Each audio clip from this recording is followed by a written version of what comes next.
Luxury bus ખીણમાં ખાબકી હતી। બસમાં પ્રવાસે આવેલા 65 લોકો સવાર હતા, જેમાંથી 2 ના મોત થયા છે।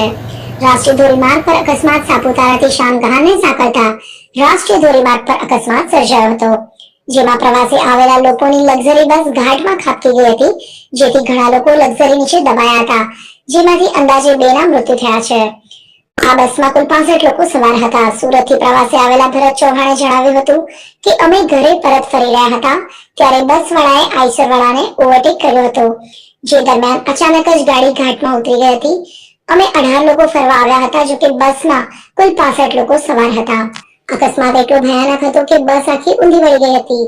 જો કે ઘટનાને પગલે પોલીસ અને ફાયરની બચાવ ટીમ ઘટના સ્થળે પહોંચી ગઈ હતી।